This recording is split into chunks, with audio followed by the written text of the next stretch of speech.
Good morning friends. ఈరోజు నేను చెప్పబోయే టాపిక్ ఏంటంటే మనకి అమెరికాకి మధ్య టారిఫ్ యుద్ధం ఒకటి జరుగుతుంది. మీ అందరికీ తెలిసే ఉంటుంది. ఇప్పుడు హాట్ టాపిక్ అదే అనమాట. అసలు ట్రంప్ ఇండియాపై ఎందుకు అంత కక్ష కట్టాడు, ఎందుకు అంతగా ప్రెజర్ చేస్తున్నాడు మనకి? దానికి బలమైన కారణం రెండు ఉన్నాయి. ఒకటి, ఆపరేషన్ సింధూర్లో మనం పాకిస్తాన్పై గెలవడం. రెండు, ఉక్రెయిన్ యుద్ధం ఆపడానికి రష్యాని ఆపడానికి అమెరికా చూస్తుందన్నమాట. అయితే ఈ రెండింటికి ట్రంప్కి ఏం సంబంధం అనేది మనం ఎక్స్ప్లెయిన్ చేద్దాం. ఫస్ట్ ఆఫ్ ఆల్, పాకిస్తాన్ దగ్గర ఉన్న 80% ఎక్విప్మెంట్స్, వార్ ఎక్విప్మెంట్స్ అనేవి అమెరికా నుంచి అండ్ చైనా నుంచి ఇంపోర్ట్ చేసుకున్నవి. ఫర్ ఎగ్జాంపుల్, మనం కొన్ని వెపన్ డిఫెన్స్ సిస్టమ్ S-400 అని మనం రష్యా నుంచి ఇంపోర్ట్ చేసుకున్నాం. అలాగే పాకిస్తాన్ అనేది అమెరికా నుండి, చైనా నుండి ఆ యొక్క డిఫెన్స్ సిస్టాన్ని ఎక్కువగా ఇంపోర్ట్ చేసుకుంటూ ఉంటుంది అన్నమాట, దిగుమతి చేసుకుంటుంది. అయితే ఇక్కడ దానికి ట్రంప్కి ఏంటి సంబంధం అంటే, ఇప్పుడు మన చేతిలో ప్రతిసారి ఓడిపోతుంది పాకిస్తాన్ అంటే దాని వెనుకున్న అర్థం ఏంటి? వాళ్ళ యొక్క వెపన్స్ అనేవి, మిస్సైల్స్ అనేవి సరిగా పనిచేయడం లేదనే కదా. అంటే మనం ఇండైరెక్ట్గా అమెరికాని మనం ఓడిస్తున్నాం. సో అమెరికా యొక్క వెపన్ సిస్టమ్ ప్రపంచంలో ఎక్స్పోర్ట్ చేయడం తగ్గిపోతుందని భయపడుతున్నాడు ట్రంప్. రెండోది, ఉక్రెయిన్ వార్కి అమెరికాకి సంబంధం ఏంటంటే, ఉక్రెయిన్కి అమెరికా సపోర్ట్ చేస్తుంది. ఉక్రెయిన్ అనేది 90% వరకు అమెరికా వెపన్ సిస్టమ్నే ఇంపోర్ట్ చేసుకుంటుంది. మళ్ళీ రష్యా అనేది ఉక్రెయిన్తో గొడవ అనమాట. సో ఇప్పుడు ఏంటంటే, రష్యాకి మనకి ఫ్రెండ్షిప్ అనేది మీ అందరికీ తెలుసు. మనకి బంగ్లాదేశ్ వార్ నుండి రష్యా మనకి చాలా సపోర్ట్ చేసుకుంటూ వచ్చింది. తర్వాత క్రూడ్ ఆయిల్ మనం సైన్ చేసుకున్నాం. తర్వాత మనం మాట్లాడుకుందాం ఆయిల్ గురించి కూడా. అయితే రష్యా మనకి ఫ్రెండ్షిప్, ఉక్రెయిన్కి అమెరికా సపోర్టు. సో ఇవేవి ట్రంప్కి అగైనెస్ట్గా ఉంటుంది భారత్. ఫస్ట్ ఆఫ్ ఆల్, తన డిఫెన్స్ సిస్టమ్ నమ్మకం తగ్గిపోతుంది ప్రపంచంలో, ఎందుకంటే మనం పాకిస్తాన్ని పదే పదే ఓడిస్తున్నాం. రెండోది, ఉక్రెయిన్ యుద్ధం రష్యా గెలిచిందంటే ఇండైరెక్ట్గా మళ్ళీ అమెరికాకి కౌంటర్ పడుతుంది. సో ఇంకొక కారణం కూడా ఉంది. ఏంటంటే, మనం డెవలప్ చాలా స్పీడ్గా అవుతున్నాం. మనం ఈ రోజుకి ఎకనామిక్ పరంగా 4th ప్లేస్కి వచ్చేసాం. 10 years బ్యాక్ మనము 9th 10th ప్లేస్లో ఉండేవాళ్ళం. అంత ఫాస్ట్గా మనం గ్రోత్ అవుతున్నాం. సో ఇంత ఫాస్ట్గా గ్రోత్ అవుతున్నాం, మనకి అడ్డుకట్ట వేయాలని కూడా అమెరికా చూస్తుంది, ఎక్కడ మనం ఎదిగిపోతామో ప్రపంచంలోనే. సో ఇవన్నీ ట్రంప్కి మెయిన్ ఉద్దేశం అనమాట. అయితే మనతో యుద్ధం ప్రకటించలేడు. డైరెక్ట్గా యుద్ధం ప్రకటిస్తే తన యొక్క బుద్ధి అందరికీ తెలిసిపోతుందని ఇలా అన్ని దేశాల మీద టారిఫ్స్ వేస్తున్నాను, ఇండియా మీద కూడా వేస్తున్నానని ఫస్ట్ చెప్పాడు.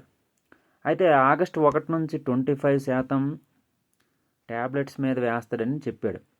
కానీ రీసెంట్గా తను ఇచ్చిన స్టేట్మెంట్ ఏంటంటే, రష్యాతో క్రూడ్ ఆయిల్ ఇంపోర్ట్ చేసుకోవడం ఆపేస్తే నేను సుంకాలు ఆపేస్తానని, టారిఫ్స్ ఆపేస్తానని స్టేట్మెంట్ ఇచ్చాడు. ఇప్పుడు తెలుస్తుంది కదా మనకి, రష్యాకి డబ్బులు ఎక్కడి నుంచి వస్తున్నాయి.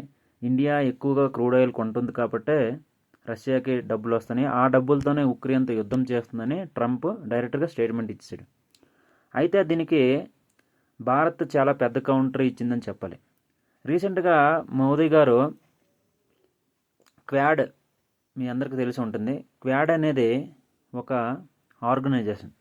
దాంట్లో America and Australia, India, Japan, ఈ 4 కలిపి చైనాకి కౌంటర్ ఇవ్వడానికి ఏర్పాటైంది. చైనా కౌంటర్ ఎందుకంటే, మీకు అందరికీ సౌత్ చైనా డిస్ప్యూట్ తెలిసే ఉంటుంది.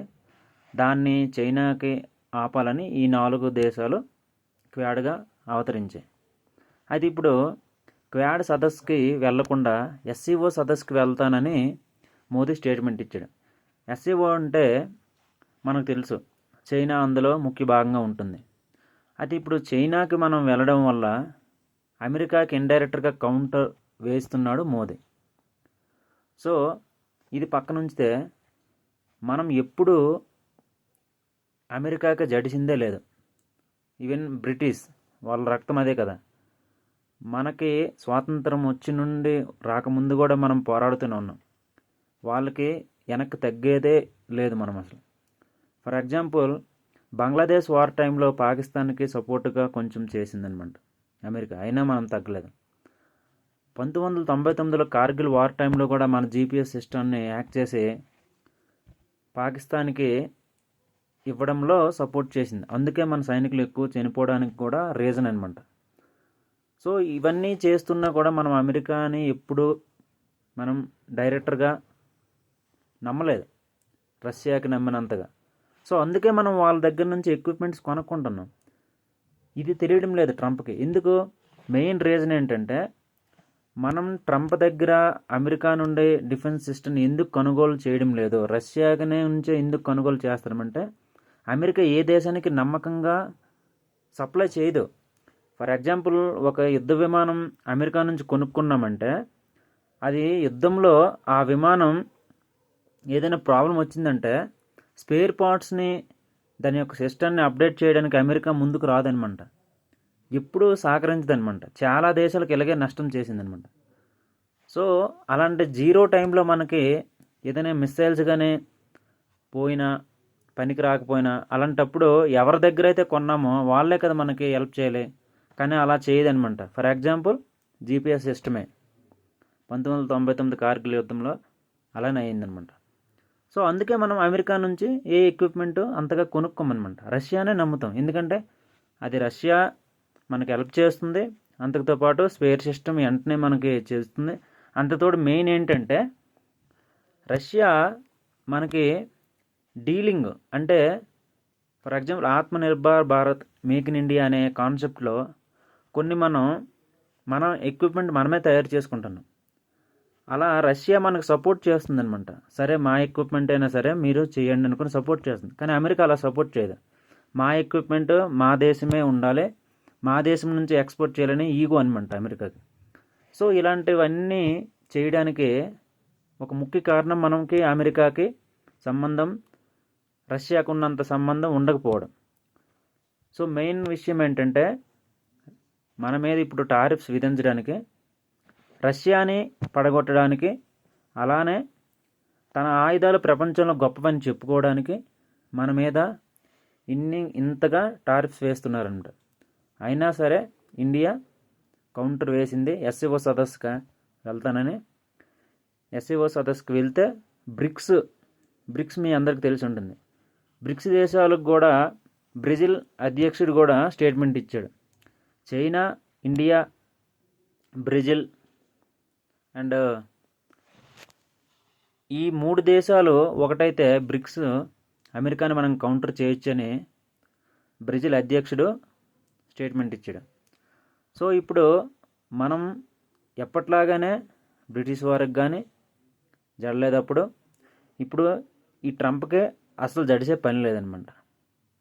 సో ఇంకొక మెయిన్ ఏంటంటే టారిఫ్స్ విధించడం అనేది WTO వరల్డ్ ట్రేడ్ ఆర్గనైజేషన్ చాలా పెద్ద కానూన్ అనమాట. వరల్డ్ ట్రేడ్ ఆర్గనైజేషన్ ఏం చెప్తుందంటే ఒక దేశం నుంచి ఇంకొక దేశం టారిఫ్ వేయకూడదని చెప్తుంది. అందులో 124 దేశాలు సభ్యత్వం ఉందని మనందరికీ తెలుసు. సో అమెరికా కూడా అందులో ఒకటి, మనం కూడా ఒకటి, చాలా దేశాలు కూడా ఉన్నాయి.